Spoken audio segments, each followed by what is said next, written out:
নমস্কাৰ, মই মজিদ। বন্ধুসকল, পলকতা চাওক আজি সন্ধিয়াৰ 7টা গুৰুত্বপূৰ্ণ খবৰ। প্ৰথমটো খবৰ, জাতি মাটি ভেটিৰ শ্লোগান দিয়া বিজেপি চৰকাৰে পানীৰ দৰত আদানীক গোটালে অসমৰ 4,558 বিঘা ভূমি।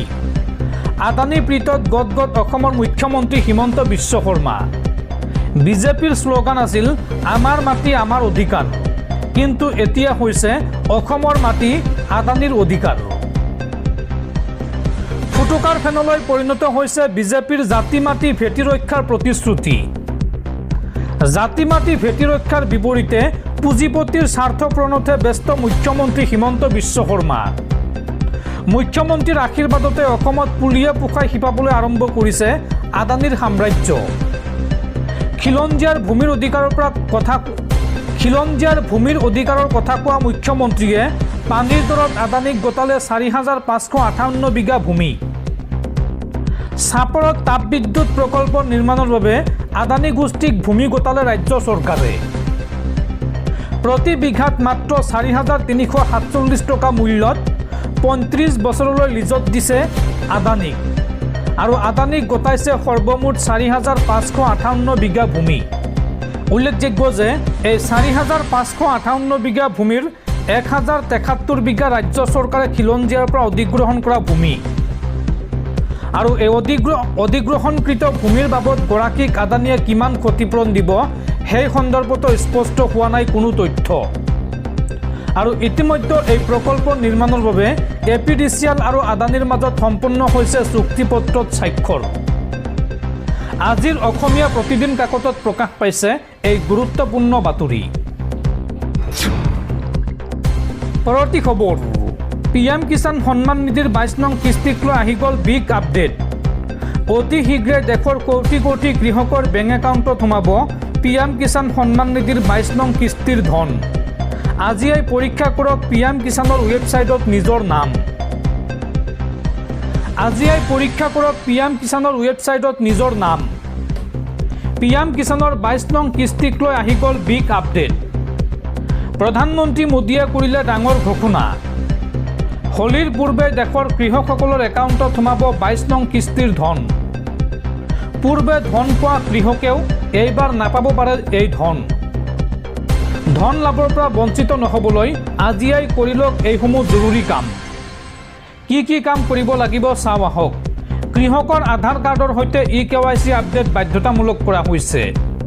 PM কিষাণ পৰ্টেলৰ জৰিয়তে কৰিব পাৰিব eKYC আপডেট, অথবা আজিয়েই যাওক আপোনাৰ সমীপৰ CSC কেন্দ্ৰলৈ। আপোনাৰ বেংক একাউণ্টতো আধাৰৰ সৈতে সংযোগ হৈ থাকিব লাগিব। আপোনাৰ যিটো বেংক একাউণ্ট আছে সেইটো আধাৰ কাৰ্ডৰ সৈতে সংযোগ হৈ থাকিব লাগিব, অৰ্থাৎ DBT লিংক অন হৈ থাকিব লাগিব। আপোনাৰ মাটিৰ তথ্য পৰ্টেলত সঠিকভাৱে অন্তৰ্ভুক্ত থাকিব লাগিব, আৰু লগতে ফাৰ্মাৰ আইডিও বাধ্যতামূলক কৰা হৈছে প্ৰতিগৰাকী কৃষকৰ বাবে। আৰু এই সকলোবোৰ কৰাৰ পিছত আপুনি জানি লওক এইবাৰ আপুনি ধন পাবনে নাই। তাৰ বাবে আপুনি প্ৰথমে যাওক PM কিষাণৰ অফিচিয়েল ৱেবছাইট pmkishan.gov.in, এই ৱেবছাইটলৈ যাওক। তাৰপিছত know your status বিকল্পত ক্লিক কৰক, আৰু ইয়াত আপোনাৰ পঞ্জীয়ন নম্বৰ বা মোবাইল নম্বৰ দি চাব পাৰিব তালিকাত আপোনাৰ নাম আছেনে নাই। যদিহে আপোনাৰ নাম আছে তেন্তে আপুনি অতি শীঘ্ৰেই PM কিষাণ সন্মান নিধিৰ 22 নং কিস্তিৰ ধন লাভ কৰিব। পৰৱৰ্তী খবৰ, 26ৰ নিৰ্বাচনত বিৰোধীৰ মিত্ৰতাক লৈ ডাঙৰ খবৰ। কংগ্ৰেছৰ মিত্ৰতাৰ পৰা বাদ পৰিল ৰাইজৰ দল। মিত্ৰতাৰ নতুন সমীকৰণ, অখিল গগৈ আউট, লুৰিণজ্যোতি গগৈ ইন। এতিয়া কংগ্ৰেছৰ সৈতে মিত্ৰতা হ'ব AJP বাওঁপন্থী আৰু APHLCৰ। মিত্ৰতাৰ নতুন সমীকৰণ, অখিল গগৈ আউট, লুৰিণজ্যোতি গগৈ ইন। কংগ্ৰেছে উজনি অসমৰ সমষ্টিহে দিয়ে অখিল গগৈক। কংগ্ৰেছৰ মিত্ৰতাৰ পৰা বাদ পৰিল ৰাইজৰ দল। অখিল গগৈক বাদ দি লুৰিণজ্যোতি গগৈ আৰু বাওঁপন্থীৰ সৈতে আগবাঢ়িব কংগ্ৰেছ। কংগ্ৰেছৰ সৈতে মিত্ৰতা হ'ব AJP বাওঁপন্থী আৰু APHLCৰ। কংগ্ৰেছৰ সংখ্যালঘু মুছলমান বিধায়কে নিবিচাৰে অখিল গগৈক। দৰ্শকসকল, আৰু বহুতো গুৰুত্বপূৰ্ণ খবৰ আছে। তাৰ আগতে আপোনাক জনাওঁ যে যদি আপুনি এতিয়ালৈকে এইটো ভিডিঅ'ত লাইক কৰা নাই তেন্তে এতিয়াই ভিডিঅ'টোত লাইক কৰি দিয়ক আৰু এনেকুৱা ধৰণৰ ভিডিঅ'সমূহ নিতৌ চাবলৈ চেনেলটো ছাবস্ক্ৰাইব কৰি কাষত থকা বেল আইকনটো প্ৰেছ কৰি ৰাখক। পৰৱৰ্তী খবৰ, ভাৰতৰ প্ৰাক্তন ৰেলমন্ত্ৰী তথা TMC নেতা মুকুল ৰয়ৰ দেহবসান।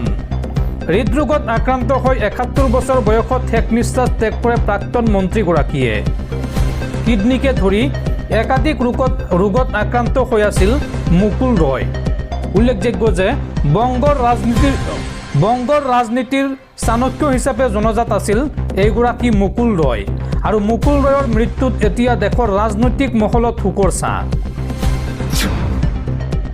পৰৱৰ্তী খবৰ, নেপালত বিশ্ব কঁপাই যোৱা ভয়ংকৰ বাছ দুৰ্ঘটনা। নেপালৰ ত্ৰিশৈলী নৈত বাছ বাগৰি 18 গৰাকীকৈ লোকৰ মৃত্যু হৈছে, লগতে আহত হৈছে আন 24 গৰাকী লোক।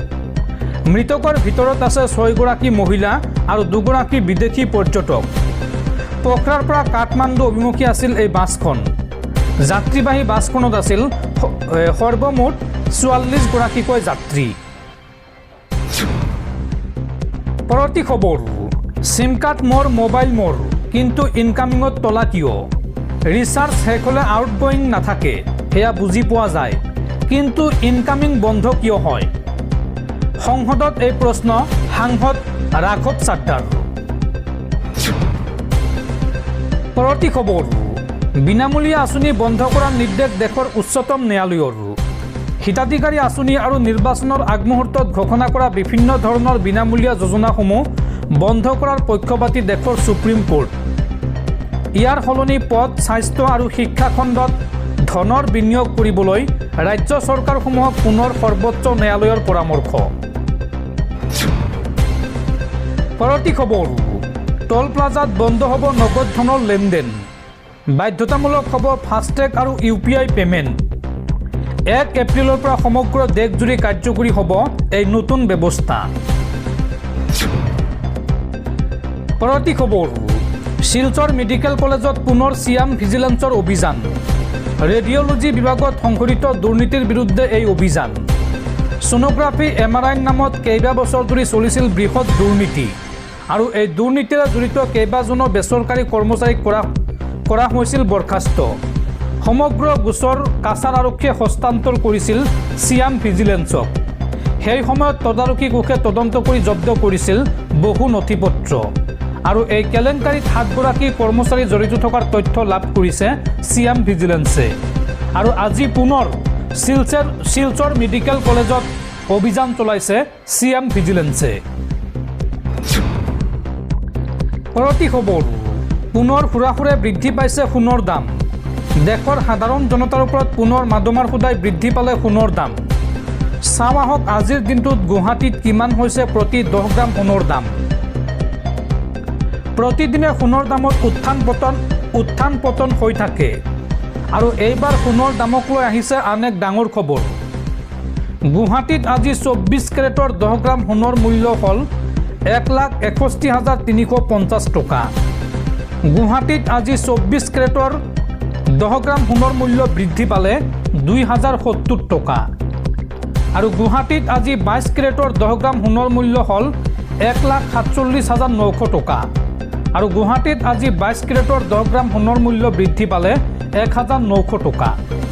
সেইদৰে গুৱাহাটীত আজি 18 কেৰেটৰ 10 গ্ৰাম সোণৰ মূল্য হ'লগৈ 1,21,200 টকা আৰু এই 18 কেৰেটৰ 10 গ্ৰাম সোণৰ মূল্যত গুৱাহাটীত আজি দাম বৃদ্ধি পাইছে 1,550 টকা।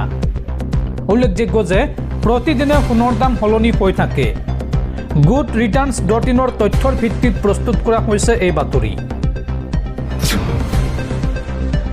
পৰৱৰ্তী খবৰ, বিজেপিত যোগদান কৰাৰ পিছত বিহপুৰীয়া সমষ্টিত উপস্থিত ভূপেন বৰা, কিন্তু কাষত নাই বিজেপিৰ এজনো নেতাকৰ্মী। বিজেপিত যোগদান কৰাৰ পাছত প্ৰথমবাৰৰ বাবে গৃহ সমষ্টি বিহপুৰীয়াত উপস্থিত হ'লগৈ ভূপেন বৰা। দেখা গ'ল প্ৰাক্তন কংগ্ৰেছৰ সভাপতিগৰাকীক সমষ্টিটোত বিজেপিৰ নেতাকৰ্মীসকলে উপেক্ষা কৰা দৃশ্য। বিজেপি ভূপেন বৰাক আদৰিবলৈ সমষ্টিটোত ওলাই নাহিল এজনো বিজেপিৰ নেতাকৰ্মী। উল্লেখযোগ্য যে উক্ত সমষ্টিটোত ভূপেন বৰা বিজেপিৰ প্ৰক্ষিপ্ত প্ৰাৰ্থী হ'ব বুলি ব্যাপক চৰ্চা চলিছে আৰু তেনে পৰিপ্ৰেক্ষিতত বৰাৰ প্ৰতি সমষ্টিটোৰ বিজেপিৰ নেতাকৰ্মীৰ এনে উপেক্ষা এক লক্ষণীয় দৃশ্য।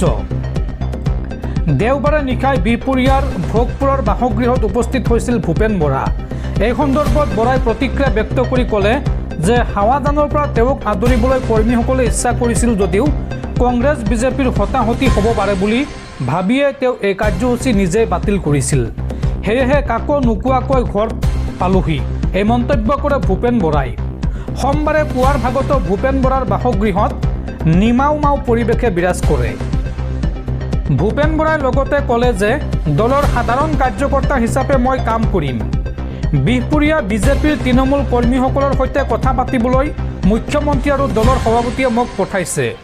কংগ্ৰেছ দলৰ কৰ্মীৰ প্ৰতি মোৰ মানৱীয় অনুভৱ সদায় থাকিব। মোক বিজেপিৰ এজেণ্ট বুলি আগতে কংগ্ৰেছে কৈছে। ৰাজীৱ ভৱনতে সেৱা কৰিহে কংগ্ৰেছত যোগদান দিছিলোঁ। হিতেশ্বৰ শইকীয়াই মোক কংগ্ৰেছৰ APS বুলি কৈছিলে। মই কনিষ্টেবল নহয়। মোৰ পুতলিকা জ্বলাই ৰাম ভূঞাই গৌৰৱ গগৈৰ ওচৰত অগ্নি পৰীক্ষা দিব লগা হৈছে বুলিও মন্তব্য কৰে ভূপেন বৰাই।